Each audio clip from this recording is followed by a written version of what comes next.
ดแนะนำตัวแฟนคลับของคุณสนานักห้องมาจากเสือแดงเมื่อสิ่งแขวงลัวน้ำทามาดในกับห้องเพลงของอาย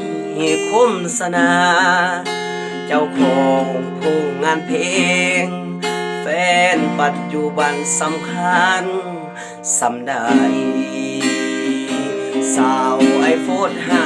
5อวยพรแฟนเก่าสาวไอโฟน6ส่งฟังสองใจเป็นค่อยลายใจสิหับได้บอกขอถามแปลเหลือภายใจก็เจ็บยอมเป็นแฟนเก่าลืมแฟนเก่าบ่ได้มือแรงนอพ่อการที่เก่าผ่านไผมาอายก็หับได้หักแฟนที่สุดแฟนใหม่เป็นตาปาดนี้อายนี้ไปคิดฮอดไผแฟนปัจจุบันมันยังสำคัญสำใดลืมแฟนเก่าบ่ได้หักแฟนที่สุด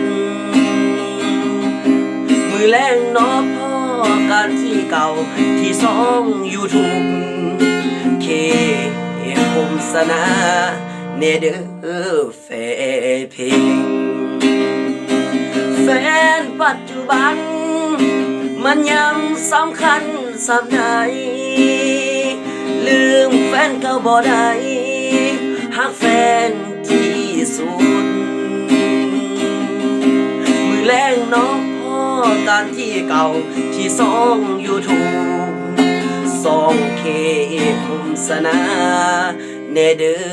แฟเพสอง YouTube เคคุมสนาเนเดอแฟเพ